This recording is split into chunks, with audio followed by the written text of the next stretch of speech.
Hello everybody, ఈరోజు శనగల స్టఫింగ్తో పరోటాలు చేద్దాం. ఇవి చాలా బాగుంటాయి, టేస్టీ, చాలా బలం కూడా. పిల్లలకి పెద్దవాళ్ళకి అందరికీ చాలా మంచిది. ఇవి ఎలా చేయాలో చూద్దాం. ఫస్ట్ శనగల్ని ఇలా ఓవర్ నైట్ నానబెట్టుకోవాలి. తర్వాత ఇలా కుక్కర్లో వేసేసి ఒక 3 విజిల్స్ వచ్చేంత వరకు ఉడకబెట్టేసేయాలి.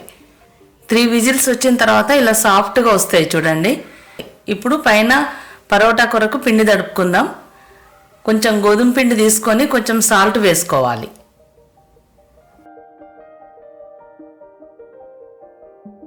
తర్వాత కొంచెం పసుపు వేసుకోవాలి.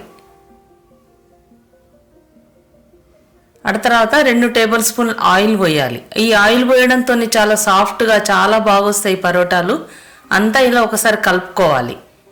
కొన్ని నీళ్లు పోసుకుంటూ ఈ పిండిని చపాతీలకు పిండి తడుపుకుంటాం చూడండి, అలా తడుపుకోవాలి. మరి మెత్తగా కాకుండా మరి గట్టిగా కాకుండా మీడియంగా కొన్ని వాటర్ పోసుకుంటూ మంచిగా చపాతీ పిండిలాగా తడిపి పక్కన పెట్టుకోవాలి.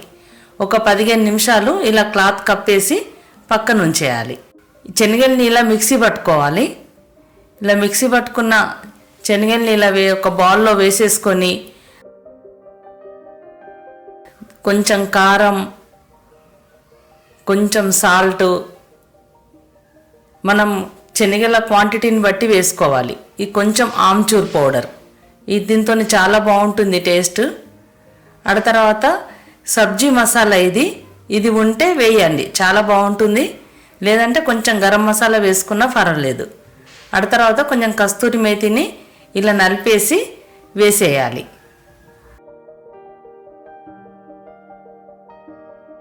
ఇలా వేసేసిన తర్వాత అంతా ఒకసారి కలుపుకోవాలి. కొంచెం పొడి ఉంది కదా, కొంచెం వాటర్ వేసేసి, కొంచెం తేమ ఉంటే బాగుంటుంది.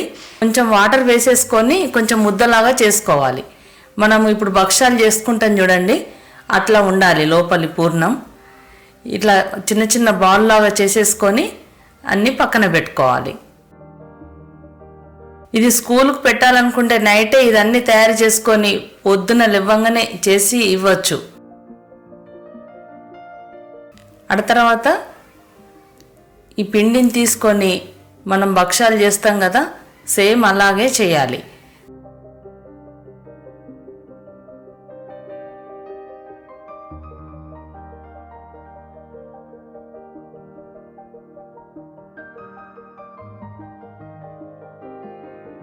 ఈ స్టఫింగ్ని ఇలా పెట్టేసి పిండిని ఇట్లా క్లోజ్ చేసేయాలి.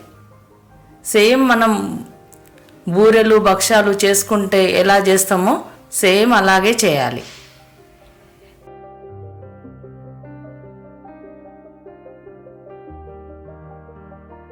తర్వాత కొంచెం పొడిపిండి వేసేసుకొని చపాతీలాగా చేసుకోవాలి. సేమ్ చపాతీ చేస్తాం చూడండి, అలాగే చేసేయాలి.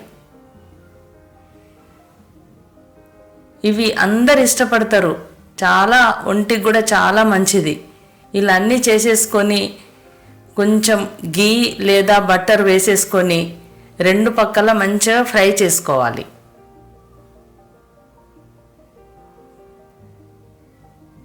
ఇలా పేనం పైన వేసేసి ఒక పక్క కాలిన తర్వాత ఇంకో సైడ్కి తిప్పుకోవాలి.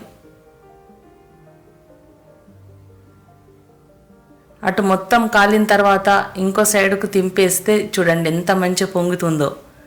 చాలా సాఫ్ట్గా, చాలా టేస్టీగా, చాలా ఈజీగా చేసుకోవచ్చు ఇవి. ఇలా పైనుండి కొంచెం నెయ్యి లేదా బటర్ వేసేసి పక్కన పెట్టేసుకోవాలి. ఇలాగ అన్నీ చేసుకోవాలి. చూడండి ఎంత బాగా వచ్చినాయో, చాలా సాఫ్ట్గా, చల్లగైనా కానీ మంచి సాఫ్ట్గానే ఉంటాయి ఈ పరోటాలు. మీరు కూడా తప్పకుండా చెయ్యండి, మీ పిల్లలకు పెట్టండి. ఈ వీడియో నచ్చితే లైక్ చేయండి, సబ్స్క్రైబ్ చేయండి, షేర్ చేయండి. Thank you.